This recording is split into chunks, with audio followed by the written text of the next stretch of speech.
Civilians में आप सभी का स्वागत है। तो हम पढ़ेंगे अभी झारखंड की ज्योग्राफी, जिसमें हम पढ़ने वाले हैं झारखंड की मिट्टियाँ। इससे पहले हमने पढ़ा था गर्म जलकुंड। आज हम पढ़ेंगे झारखंड की मृदा या झारखंड की मिट्टियाँ। तो आइए देखते हैं। तो हमारा टॉपिक है झारखंड की मिट्टियाँ। तो पहले हम देखेंगे कि मिट्टी का निर्माण कैसे होता है। मिट्टी का निर्माण एक दीर्घकालिक प्रक्रिया है, मतलब एक लॉन्ग प्रोसेस है जो बहुत ही ज़्यादा समय लेके बनता है। पृथ्वी पर चट्टानें अनेक भौतिक, रासायनिक एवं जैविक कारकों के द्वारा प्रभावित होते हैं। इन प्रभावों के कारण ये चट्टानें छोटी छोटी टुकड़ों में टूटते रहते हैं और अंततः बारीक कणों में टूटकर मिट्टी का निर्माण करते हैं। मतलब मान लीजिए कि एक बड़ा चट्टान है जो बहुत ही समय से विभिन्न कारकों के द्वारा, जैसे कि कोई भौतिक हो गया, जैसे कि तोड़फोड़ हो गया, और फिर वायु चल रहा है तो वायु में जो धूलकण पाए जाते हैं उससे टकराने से या फिर वर्षा से ये धीरे धीरे टूट के छोटे छोटे हो जाते हैं और ये चट्टान पूरी तरह से मिट्टी बन जाते हैं। तो टूटने की प्रक्रिया वर्षा, बर्फ, हवा, ग्लेशियर तथा बहते पानी के कारण निरंतर चलती रहती है। तो ये टूटता कैसे है? तो वर्षा के कारण, बर्फ़ के कारण, हवा के कारण, ग्लेशियर के कारण या फिर बहते हुए पानी अर्थात नदियों के प्रवाह के कारण जब ये पत्थर आपस में टकराते हैं और नदियों द्वारा बहा के ले जाया जाता है तो ये पत्थर भी ऐसे करके मतलब इसके साथ बहते हैं और घिसते रहते हैं और इससे ये बारीक कण में बदल जाते हैं और धीरे धीरे एक बहुत ही दीर्घकाल के बाद ये मिट्टी बन जाते हैं। उसके बाद है रासायनिक कारण में। देखते हैं रासायनिक कारण में क्या है। तो नमी और वायु रासायनिक कारण है। विभिन्न रासायनिक यौगिक पानी में घुलकर रासायनिक क्रियाएं करती रहती है जिससे चट्टानें मिट्टी में परिवर्तित हो जाती हैं। तो ये हो गया हमारा रासायनिक कारण। हमने देखा मिट्टी का निर्माण कैसे होता है। अब हम देखेंगे झारखंड की मिट्टी कैसी है। झारखंड की मिट्टी अवशिष्ट प्रकार की है क्योंकि ये आर्कियन कालीन चट्टानों से बनी हुई है, जिस कारण से ये अवशिष्ट प्रकार की है। वही कारण लिखा है, पठारी इलाकों में जमीन के अंदर खनिज एवं चट्टानों के अपक्षयन के परिणाम स्वरूप निर्मित अवशेष से बनी है, जिस कारण से ये अवशिष्ट प्रकार की चट्टानें कहलाती है। तो जैसा कि हम जानते हैं झारखंड हमारा पठारी इलाका है। तो पठारी इलाके में जमीन के अंदर खनिज और चट्टानों के अपक्षयन मतलब होता है टूट फूट के परिणाम स्वरूप ये मिट्टी बनी है, जिस कारण से अवशिष्ट प्रकार की मिट्टी कहा जाता है। अपक्षयन मतलब देख लेते हैं, प्राकृतिक क्रियाओं द्वारा चट्टानों का छोटे छोटे टुकड़ों में टूटना। तो जैसा ये बड़ा चट्टान है तो ये प्राकृतिक क्रियाओं के द्वारा ये धीरे धीरे टूट के बहुत ही छोटा हो जाता है, तो इसी को अपक्षयन कहा जाता है। मतलब टूटना मतलब अपक्षयन। उसके बाद देखते हैं झारखंड में कितने प्रकार की मिट्टी पाई जाती है। तो 6 प्रकार की मिट्टी झारखंड में पाई जाती है, जिसमें से है पहला लाल मिट्टी, दूसरा काली मिट्टी, लेटराइट मिट्टी, फिर रेतीली, जलोढ़ और अभ्रक मूलक मिट्टी। तो इन सभी मिट्टियों को एक एक करके हम देखते हैं। तो पहला है लाल मिट्टी। तो लाल मिट्टी का जो विस्तार है वो छोटा नागपुर में 90% भाग पे स्थित है। पूरा छोटा नागपुर में ही ये लाल मिट्टी पाई जाती है। झारखंड में सर्वप्रमुख मिट्टी है ये, सबसे ज़्यादा विस्तार लाल मिट्टी का ही है। दामोदर घाटी का गोंडवाना क्षेत्र तथा राजमहल उच्च भूमि को छोड़कर संपूर्ण गोंडवाना क्षेत्र में लाल मिट्टी पाई जाती है। अर्थात इसको देखते हैं क्या बोल रहा है ये। तो दामोदर घाटी का गोंडवाना क्षेत्र मतलब ये वाला भाग, उसके बाद राजमहल उच्च भूमि मतलब ये वाला, और इधर का थोड़ा सा ऊपरी वाला भाग, ये तीनों को छोड़ दें तो बाकी संपूर्ण क्षेत्र पे लाल मिट्टी पाई जाती है पूरे छोटा नागपुर में। तो आप इसको कैसे याद रखेंगे कि पूरे छोटा नागपुर में लाल मिट्टी पाई जाती है। अगर आपको डायरेक्ट याद नहीं होता है तो आप ऐसे याद रख सकते हैं कि छोटा से कर सकते हैं छोटे और लाल से लाल, छोटे लाल, छोटे से छोटे नागपुर, लाल से लाल मिट्टी। उसके बाद आगे है लाल मिट्टी का लाल रंग होता है फेरस ऑक्साइड के कारण। और लाल मिट्टी का जो पीला रंग है वो फेरिक ऑक्साइड के कारण। लाल मिट्टी लाल भी होती है और थोड़ी थोड़ी पीली भी होती है। उसके बाद इसका जो देखिए आगे हजारीबाग और कोडरमा में अभ्रक मूलक लाल मिट्टी पाई जाती है। मतलब यहाँ भी लाल मिट्टी है लेकिन वो अभ्रक मूलक है, मतलब अभ्रक वाली मिट्टी है। और सिंहभूम तथा धनबाद में लाल काली मिश्रित मिट्टी पाई जाती है। मतलब यहाँ पे जो मिट्टी है वो दोनों की मिक्सिंग कलर होती है, लाल और काली दोनों वाली मिट्टी जो मिक्स करके बनती है। उसके बाद लाल मिट्टी में नाइट्रोजन, फास्फोरस और ह्यूमस की कमी पाई जाती है, क्योंकि ये जो मिट्टी है नीस और ग्रेनाइट के अपक्षयन से बना हुआ है। तो झारखंड की सभी मिट्टी में, झारखंड की ही नहीं बल्कि भारत की अधिकांश मिट्टी में नाइट्रोजन, फास्फोरस की कमी पाई जाती है और ह्यूमस की भी। नाइट्रोजन, फास्फोरस और ह्यूमस की कमी सभी मिट्टियों में देखी जाती है, भारत की भी और झारखंड की भी अधिकतर मिट्टियों में। उसके बाद इस मिट्टी में किस किस चीज़ की खेती होती है? तो ज्वार, बाजरा, रागी, गन्ना, मूंगफली, मतलब मोटे अनाजों की खेती होती है। और मूंगफली, रागी, गन्ना, बाजरा और ज्वार।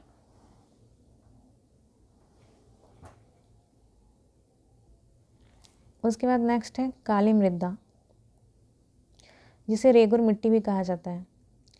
ये राजमहल पहाड़ी में पाई जाती है। राजमहल पहाड़ी में देख लेते इसको, मतलब इस क्षेत्र में ये काली मिट्टी पाई जाती है। उसके बाद है इस मिट्टी में जल धारण करने की क्षमता सर्वाधिक होती है, क्योंकि ये मिट्टी जो है अत्यंत बारीक कणों से बना होता है, जिस कारण से पानी पड़ने पर चिपचिपी हो जाती है और इसमें जल धारण भी बहुत ज़्यादा होता है। इसका रंग काला होता है और भूरा भी होता है। तो काली मृदा है तो रंग काला भी होता है और भूरा भी होता है। उसके बाद बेसाल्ट के अपक्षयन से बनती है, जिस कारण से इसका रंग काला हो जाता है। बेसाल्ट का भी रंग काला होता है और इसी के टूट फूट से ये मिट्टी बनती है, तो काली मृदा का निर्माण होता है। फिर लोह, चूना, मैग्नीशियम तथा एल्यूमिना का मिश्रण इसमें पाया जाता है इस मिट्टी में। और ये मिट्टी जो है इसका अंतर्राष्ट्रीय स्तर पर नाम है चेरनोजम मिट्टी। ये मिट्टी धान एवं चने की खेती के लिए उपयुक्त होती है, जिस कारण से इस मिट्टी में धान और चने की खेती की जाती है झारखंड में। और कपास की खेती के लिए भी ये बहुत ही ज़्यादा उपयोगी है, जिस कारण से कपास की खेती इसमें की जाती है गुजरात और महाराष्ट्र में, क्योंकि यहाँ भी ये मिट्टी बहुत ही मात्रा में पाई जाती है। गुजरात, महाराष्ट्र प्लस MP में भी, मध्य प्रदेश। देखिए ये है लाल मिट्टी, देख सकते हैं लाल मिट्टी को। और ये देखिए ये है काली मृदा, काली मिट्टी, जिसे रेगुर मिट्टी या फिर लावा मिट्टी भी कहा जाता है। नेक्स्ट है लेटेराइट मिट्टी। तो लेटेराइट मिट्टी कहाँ कहाँ पाई जाती है? पलामू का दक्षिणी क्षेत्र, रांची का पश्चिमी क्षेत्र, संथाल परगना और पूर्वी राजमहल क्षेत्र एवं सिंहभूम का ढालभूम क्षेत्र। इसको मैप में देख लेते हैं। जो ये लेटेराइट मिट्टी है वो पलामू के दक्षिणी क्षेत्र में, अर्थात यहाँ पे पाट क्षेत्र में, रामगढ़ के ये रांची के ये पश्चिम में, और संथाल परगना में पूर्वी राजमहल में यहाँ पे, और सिंहभूम का ढालभूम क्षेत्र, यहाँ भी ये मिट्टी पाई जाती है। इसके बाद इसमें है गहरे लाल रंग प्लस कंकड़ की अधिकता। तो इस मिट्टी में कंकड़ बहुत ही ज़्यादा मात्रा में पाई जाती है और ये गहरा लाल रंग का होता है। तो इस मिट्टी में कंकड़ क्यों पाया जाता है? तो देखिए ये जो मिट्टी है बहुत ही ज़्यादा वर्षा वाले क्षेत्र में पाई जाती है। तो यदि जब किसी क्षेत्र में बहुत ही ज़्यादा मात्रा में वर्षा होगा तो वहाँ की जो मिट्टी है वो मिट्टी अंदर चल जाएगी और जो कंकड़ पत्थर है वो ऊपर ही रह जाएंगे, और ये मिट्टी कंकड़ पत्थर के अंदर चल जाएगी, जिस कारण से इस मिट्टी में बहुत ही ज़्यादा मात्रा में कंकड़ पत्थर देखने को मिलता है और इस मिट्टी का रंग लाल होता है। इस मिट्टी का निर्माण मानसूनी जलवायु की आर्द्रता तथा शुष्कता में क्रमिक परिवर्तन के फलस्वरूप उत्पन्न परिस्थितियों के प्रभाव स्वरूप हुआ है। जो मैंने बताया यहाँ पे वही है। उसके बाद लॉ ऑक्साइड की अधिकता होती है इसमें, और लॉ ऑक्साइड होने के कारण ही इस मिट्टी का रंग लाल होता है। और ये मिट्टी कम उर्वर मिट्टी है, जिस कारण से इसमें मोटे अनाजों की खेती की जाती है। फिर नेक्स्ट है, सिंचाई साधनों की सहायता से इसमें मुख्यतः चावल तथा मोटे अनाज की खेती की जाती है। तो यहाँ पे सिंचाई साधन नहीं उपस्थित हो पाते हैं, और सिंचाई साधन उपलब्ध न हो पाने के कारण यहाँ पे मोटे अनाज और चावल की खेती की जाती है। ये है लेटेराइट मिट्टी। देखिए यहाँ पे बहुत ही ज़्यादा कंकड़ पत्थर हैं, देखिए, और ये लाल रंग की है। उसके बाद अगला है बलुई या रेतीली मृदा। पूर्वी हजारीबाग तथा धनबाद और दामोदर घाटी क्षेत्र में ये मृदा पाई जाती है। गोंडवाना चट्टानों के अपक्षयन से इस मिट्टी का निर्माण हुआ है। तो देख लेते इसको। देखिए, पूर्वी हजारीबाग से लेकर धनबाद और दामोदर घाटी क्षेत्र में, मतलब इधर भी, जिधर से दामोदर पूरा जो दामोदर नदी का विस्तार है यहाँ से लेके इतना, यहाँ पे बलुई या फिर रेतीली मिट्टी पाई जाती है, और इसका निर्माण गोंडवाना चट्टानों के अपक्षयन से हुआ है। इस मिट्टी का रंग लाल और पीला दोनों होता है, और इसमें भी नाइट्रोजन, ह्यूमस और फास्फोरस की भी कमी पाई जाती है। कृषि यहाँ पे मोटे अनाजों की जाती है। देखिए, इन सब में कोई ट्रिक नहीं लगेगा, ये आपको समझना पड़ेगा प्लस रटना पड़ेगा। इसके बाद नेक्स्ट है जलोढ़ मिट्टी। नवीनतम मिट्टी जिसमें मृदा परिच्छेदिका का विकास नहीं हुआ, मतलब जो मृदा है वो परतदार नहीं दिखती। राज्य में भांगर मतलब पुरानी जलोढ़ मिट्टी और खादर नई जलोढ़ मिट्टी दोनों प्रकार की मिट्टी पाई जाती है। साहिबगंज के उत्तरी एवं उत्तर पश्चिमी भाग में भांगर मृदा पाई जाती है। तो देखिए, जलोढ़ मिट्टी दो प्रकार की होती है, एक भांगर होती है और एक खादर होती है। तो जो भांगर होती है उसे पुरानी जलोढ़ मृदा कहा जाता है, और जो नई जलोढ़ मिट्टी है उसे खादर कहा जाता है। तो भांगर को कैसे याद रखेंगे कि पुरानी जलोढ़ मिट्टी है? तो देखिए, कोई भी पुराना चीज़ जो होता है उसको हम लोग भंगार बोलते हैं, भंगार। तो उससे आप याद रख सकते हैं कि पुरानी जलोढ़ मृदा को भांगर कहा जाता है, और इसके अपोजिट जो नई है वो उसे खादर कहा जाता है। तो हमारे राज्य में दोनों प्रकार की जलोढ़ मृदा पाई जाती है, और ये कहाँ पाई जाती है? तो साहिबगंज के उत्तरी एवं उत्तर पश्चिमी भाग में भांगर मृदा, और साहिबगंज के पूर्वी भाग तथा पाकुड़ जिला में खादर मिट्टी पाई जाती है। नाइट्रोजन प्लस ह्यूमस दोनों की कमी पाई जाती है, जैसा कि मैंने पहले ही बताया, नाइट्रोजन, फास्फोरस और ह्यूमस, इन तीनों की कमी भारत के सभी मृदा में पाई जाती है, लगभग सभी मृदा में।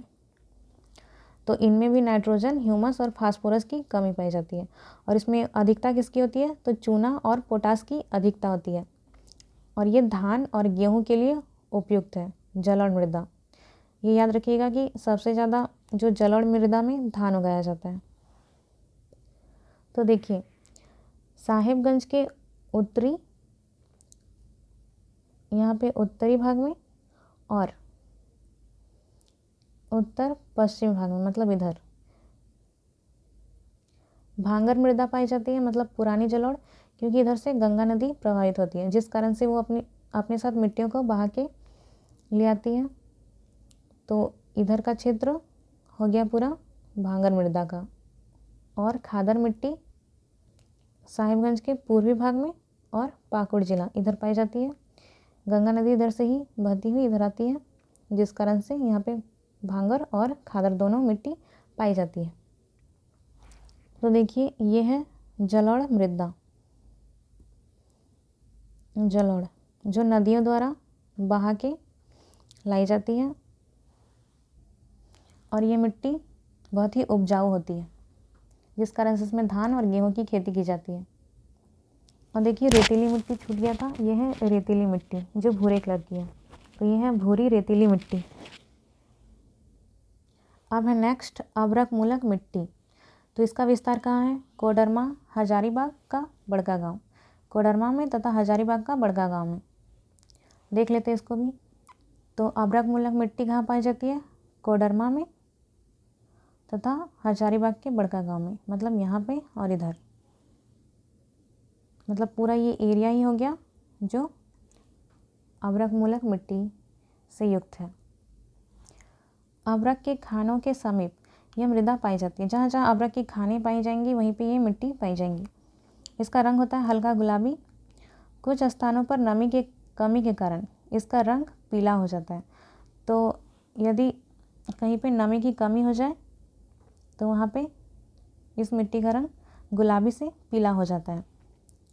यह मिट्टी अत्यंत उपजाऊ होती है, लेकिन इन क्षेत्रों में जल की कमी के कारण इस मिट्टी में समुचित ढंग से कृषि कार्य संभव नहीं हो पाया।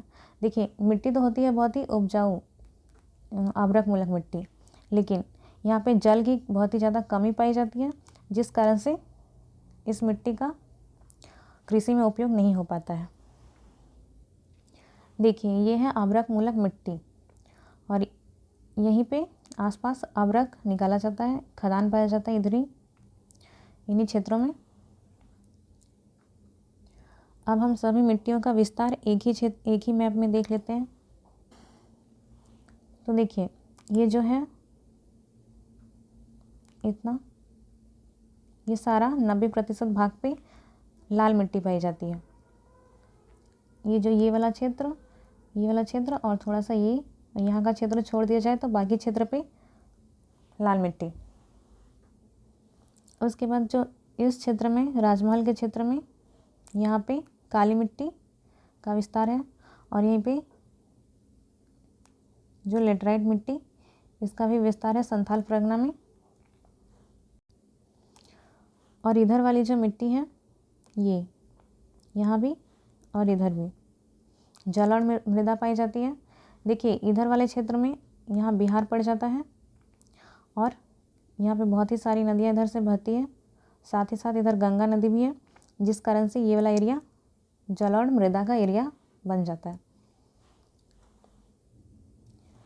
और ये वाला पाट क्षेत्र में बहुत ही ज़्यादा वर्षा होने के कारण यहाँ पे लेटराइट मिट्टी पाई जाती है और इधर भी पूर्वी सिंहभूम का एरिया में और यहाँ संथाल परगना के एरिया में।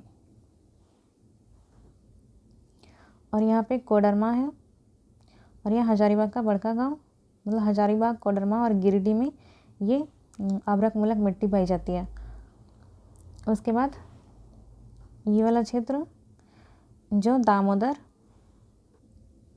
घाटी क्षेत्र प्लस धनबाद भी आ जाएगा और पूर्वी हजारीबाग भी, तो यहाँ पे हो गया रेतीली मिट्टी जिसको बलुई मिट्टी भी कहा जाता है। अगर आपसे क्वेश्चन ये पूछा जाए कि दामोदर घाटी में मुख्य रूप से किस प्रकार की मिट्टी पाई जाती है, तो आपको लाल मिट्टी मारना है। और यदि लाल मिट्टी ऑप्शन में ना रहे तो आपको ये क्या कहते हैं रेतीली मिट्टी या फिर बलुई मिट्टी मारना है।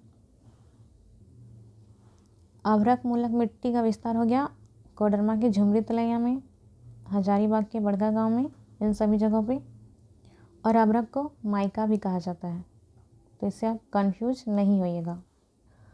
और यदि आपसे पूछे कि हजारीबाग में कौन सी मिट्टी पाई जाती है, तो आपको मारना है रेतीली मिट्टी। रेतीली मिट्टी। तो एक बार इन सभी मिट्टियों को रिकॉल कर लेते हैं। तो झारखंड में 6 प्रकार की मिट्टी पाई जाती है, ये याद रखिएगा। तो लाल, काली, लेटराइट, रेतीली, जलोढ़ और अभ्रक मूलक। तो लाल मिट्टी का विस्तार सबसे ज़्यादा है छोटा नागपुर में, लगभग 90% भाग पे, और ये सर्वप्रमुख मिट्टी है झारखंड की। और इसका विस्तार है दामोदर घाटी क्षेत्र में। देखिए अगर आपसे पूछे कि दामोदर घाटी में मुख्य रूप से कौन सी मिट्टी पाई जाती है, तो लाल मिट्टी। बाकी ये दामोदर घाटी के कुछ क्षेत्रों जैसे कि हजारीबाग, फिर धनबाद और राजमहल उच्च भूमि को छोड़कर संपूर्ण क्षेत्र में लाल मिट्टी पाई जाती है। और लाल मिट्टी का लाल रंग किसके कारण होता है, तो फेरस ऑक्साइड के कारण। और लाल मिट्टी का पीला रंग जो होता है वो फेरिक ऑक्साइड के कारण होता है। इसका विस्तार हजारीबाग कोडरमा में है। आप यहाँ परंतु यहाँ पे आवर्क मूलक लाल मिट्टी पाई जाती है। सिंहभूम और धनबाद में लाल काली मिश्रित मिट्टी पाई जाती है और इसमें नाइट्रोजन, फास्फोरस और ह्यूमस की कमी देखी जाती है क्योंकि इसका निर्माण नीस ग्रेनाइट से हुआ है। यहाँ पे खेती ज्वार बाजरा की जाती है, रागी, गन्ना और मूंगफली की भी। फिर काली मृदा जिसे रेगुर मिट्टी भी कहा जाता है और इसका सबसे ज़्यादा विस्तार है राजमहल पहाड़ी में। और इस मिट्टी का अंतर्राष्ट्रीय स्तर पे नाम है चेरनोजम मिट्टी और ये बेसाल्ट के अपक्षयन से निर्मित है जिस कारण से इसका रंग काला है, काला और भूरा दोनों है। और ये सबसे ज़्यादा कपास की खेती के लिए उपयोगी है और यहाँ पे झारखंड में धान और चने की खेती इसमें की जाती है, ये याद रखिएगा। जो लेटेराइट मिट्टी है वो लाल रंग की होती है और इसमें लॉक्साइड की अधिकता होती है और ये कम उर्वर है और ये सबसे ज़्यादा पूर्वी राजमहल क्षेत्र में एवं सिंहभूम के ढालभूम क्षेत्र और रांची का पश्चिमी तथा पलामू का दक्षिणी क्षेत्र में पाया जाता है। इन क्षेत्रों में ये सबसे ज़्यादा पाई जाती है, लेकिन जो राजमहल क्षेत्र है उसमें अधिक मात्रा में नहीं पाई जाती है। उसके बाद है बलुई और रेतीली मिट्टी, ये हजारीबाग, धनबाद और कुछ दामोदर घाटी के क्षेत्र में भी पाई जाती है और इसका रंग लाल और पीला होता है। इसमें भी ह्यूमस, नाइट्रोजन और फास्फोरस की कमी पाई जाती है और इसमें भी मोटे अनाजों की खेती की जाती है। उसके बाद नेक्स्ट है जलोढ़ मिट्टी। तो हमारे राज्य में भांगर और खादर दोनों प्रकार की जलोढ़ मिट्टी है, जिसमें से भांगर जो है वो साहिबगंज के उत्तर एवं उत्तर पश्चिमी भाग में है और जो खादर है वो साहिबगंज के पूर्वी भाग में और पाकुड़ जिला में पाई जाती है और इसमें भी नाइट्रोजन, ह्यूमस तथा फास्फोरस की कमी पाई जाती है और सबसे ज़्यादा इसमें चूना और पोटास की अधिकता पाई जाती है और ये भी धान और गेहूं की खेती के लिए उपयुक्त है। सर्वाधिक धान की खेती की जाती है इसमें। उसके बाद है आवर्क मूलक मिट्टी जो कि कोडरमा और हजारीबाग में पाया जाता है। आवर्क के खानों के समीप यह मृदा पाई जाती है और इसका रंग होता है गुलाबी कलर का और जब यहाँ पे नमी की कमी हो जाती है तो ये इसका रंग पीला हो जाता है और ये मिट्टी बहुत ही ज़्यादा उपजाऊ है, लेकिन यहाँ पे जल की कमी के कारण कृषि कार्य संभव नहीं हो पाया है। ये हो गया आवर्क मूलक मिट्टी। तो आज की क्लास यही समाप्त होती है। नेक्स्ट क्लास में हम पढ़ेंगे झारखंड की जलवायु। आज के लिए इतना ही। Thank you.